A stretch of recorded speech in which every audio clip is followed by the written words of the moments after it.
What's up, guys? It's your boy Corey McNabb. I'm sorry.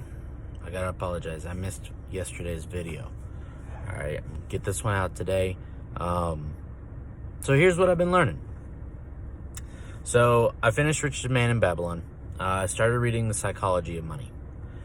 It is very interesting. It's not exactly what I thought it was going to be. It's more, which it's exactly the name of it, right? Psychology of Money. It's more about here's the different ways our brain works whenever we have money. Some people, treat it like it should be treated, a tool. Some people go nuts, and it gives a lot of different scenarios. You've got, I think one of the first examples he gives is this, what was his name? Something Reed. This guy who never really attributed or contributed much. I mean, he contributed, obviously, right? You have to provide value in some way to make money. But, like, his job, he was a janitor. He did that all his life. And then when he died, it came out that he had a net worth of like $8 million. Nobody ever knew. And it's just because he discreetly invested, slowly all through his life. And then you had this big real estate commercial broker or whatever who was huge, right? He was paying $90,000 a month on his home. Like, that's how well off he was. And then, of course, 2008 utterly destroyed him. Went broke. May have killed himself. I don't remember. So it's like different mentalities of how people deal with money. But what's interesting is that a couple days ago, I went to the Aspire event in Atlanta. Okay, fantastic event. If you follow me on Instagram, you've probably seen a couple of my posts. I met some amazing people there.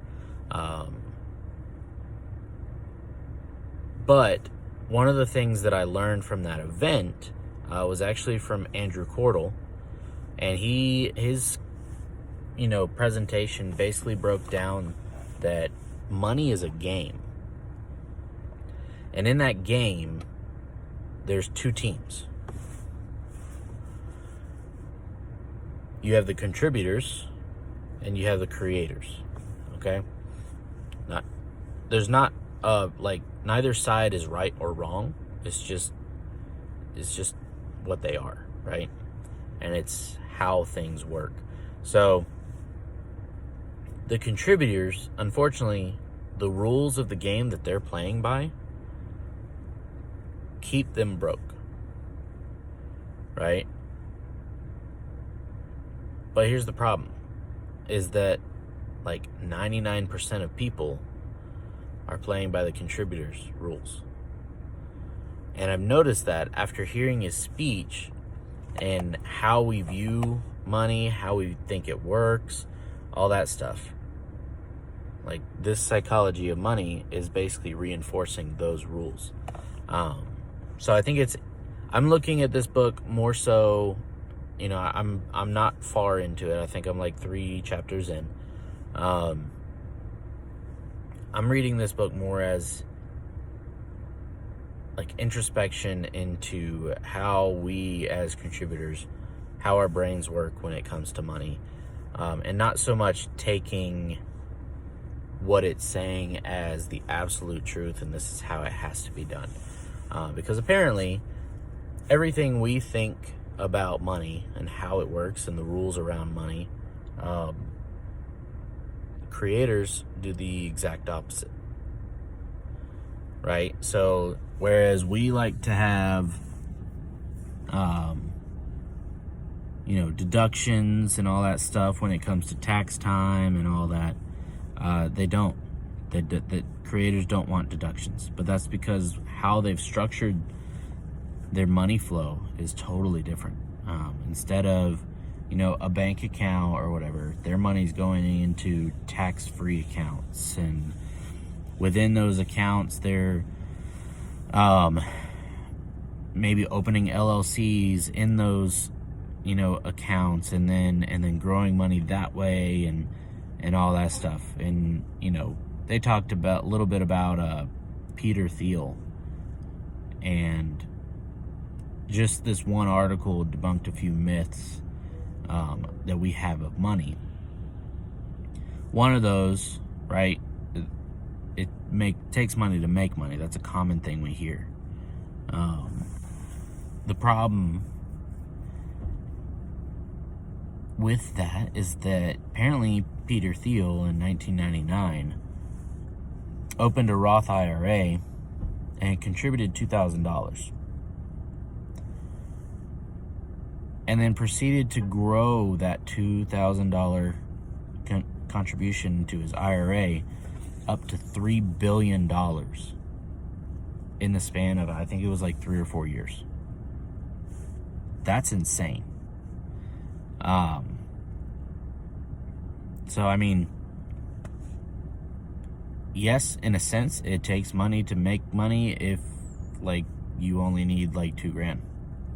But I feel like anybody who's actually working could